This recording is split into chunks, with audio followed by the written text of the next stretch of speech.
تو صحیح نا, مزاج ہی نہیں, ذوق. جمعے کی نماز پڑھ کے یوں دنیا بھاگتی ہے, او ہو پتہ نہیں کون سی پیچھے آگ تھی جو بجھائی جائے گی. اور آج تک لوگ مسئلہ پوچھ رہے ہیں کہ جمعے کی بعد والی سنتیں کتنی ہوتی ہیں. میں نے کہا کتنے سال ہو گئے جمعہ پڑھتے, کتنے سال ہو گئے, ابھی تک سنتوں کا نہیں پتا, ابھی تک نہیں علم کے پہلے کتنی رکھتے ہیں اور بعد میں کتنی رکھتے ہیں.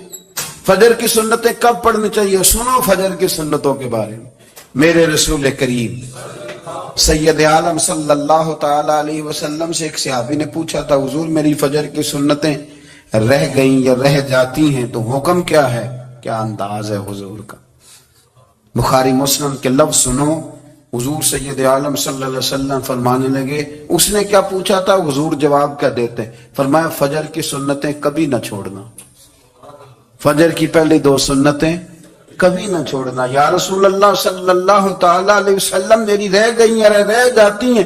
فرمایا فجر کی 2 سنتیں نہ چھوڑنا, فرمایا فجر کی پہلی 2 سنتیں مجھے دنیا اور دنیا کے اندر جو کچھ ہے وہ سب سے زیادہ پیاری ہے. فجر کی 2 سنتیں دنیا اور دنیا میں جو کچھ ہے مجھے وہ سب سے زیادہ پیاری ہیں, اس لیے فجر کی سنتیں نہ چھوڑنا. جب تک آپ سویرے نہیں اٹھتے آپ اللہ اللہ نہیں کرتے, آپ کو نوافل کا چسکا نہیں, عبادت کا مزہ نہیں. فرمایا میری عبادت کرو, یہ شوق پیدا کرو, میں نے تمہیں پیدا کیا ہے. ہم لوگوں کے نشے مختلف نشے, بڑا عجیب رنگ ہے. محفل کی صدارت کرنے والے بڑے پیر صاحب, بڑے القابات, بیچ میں سے بندہ تلاش کرنے سے بھی نہیں مل رہا, اتنے بڑے لقب ہیں اس کے.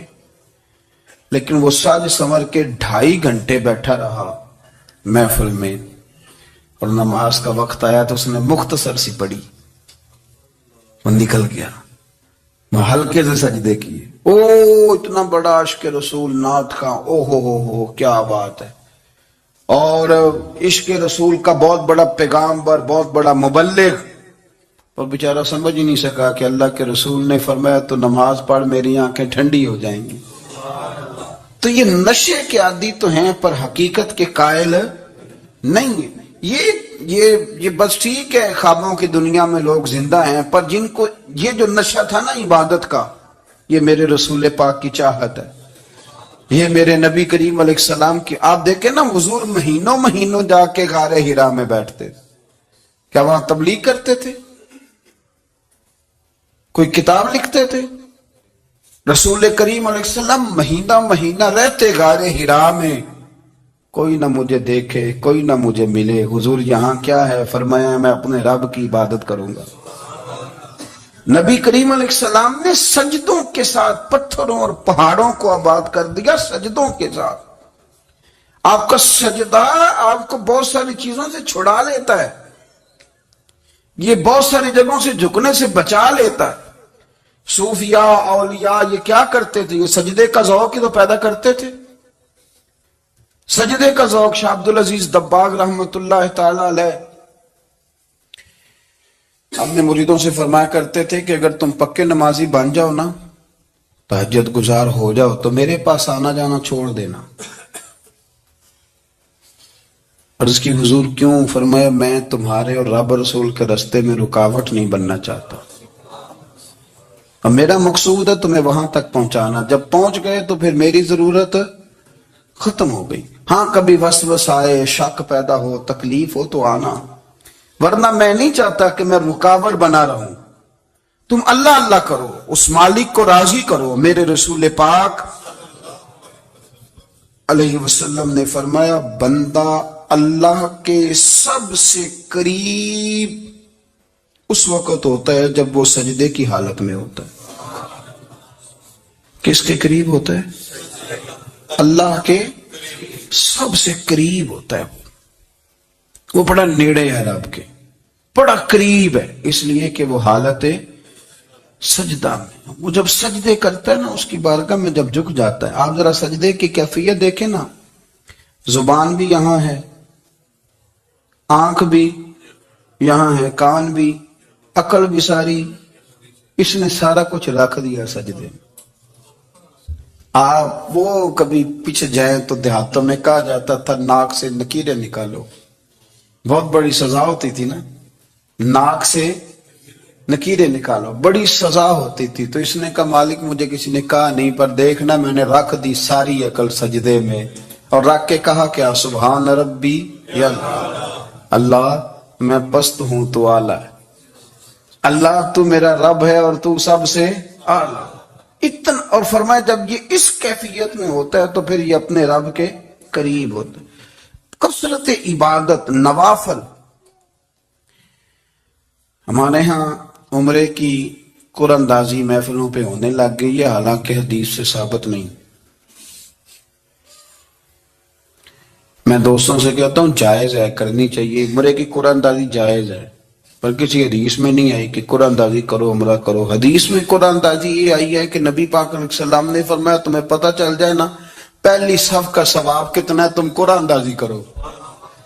उम्रे की कुरानदाजी का तो पोस्टर छपता है, तो ये वाली कुरानदाजी कब होनी है, होनी चाहिए कि नहीं। हुजूर ने फरमाया तुम्हें पता चले कि इसका सवाब कितना, तो तुम कुरानदाजी करो, तुम कुरा डालो। जब आप नमाज पढ़ रहे होते हैं, जब आपका मुसल्ला आबाद होता है, सलाहुद्दीन अय्यूबी,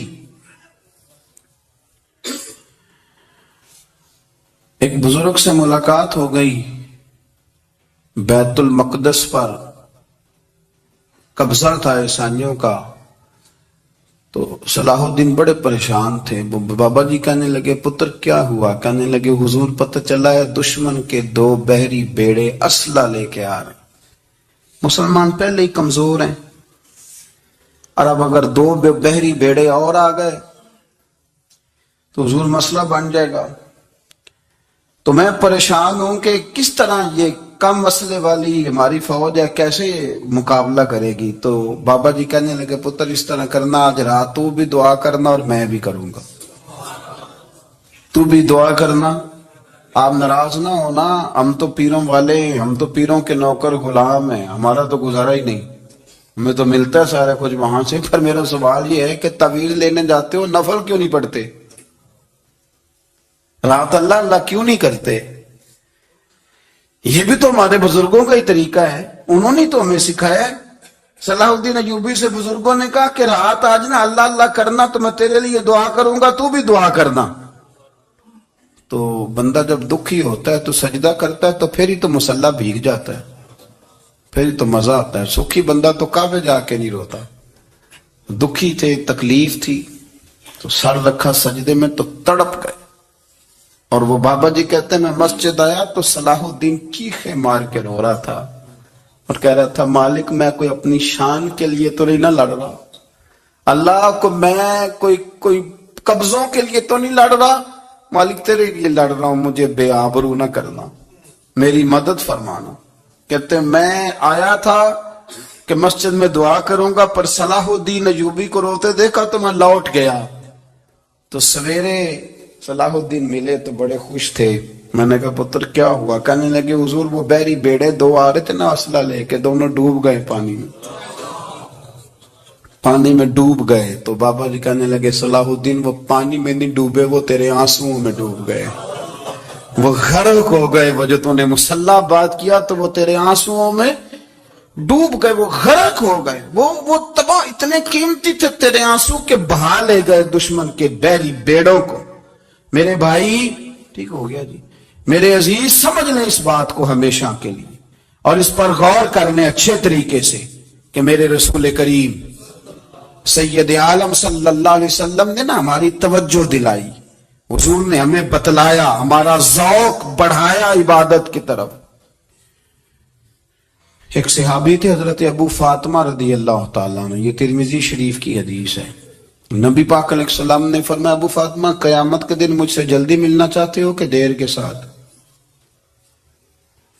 तो कहने लगे हुजूर कौन होगा जो देर से मिलना चाहेगा, हमने तो जान दे दी वादाए दीदार पर। आला हज़रत फरमाते हैं जान दे दी वादाए और नगद अपना दाम हो ही जाएगा।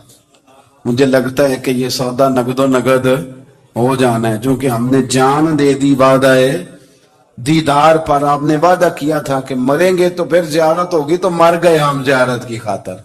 जान दे दी वादाए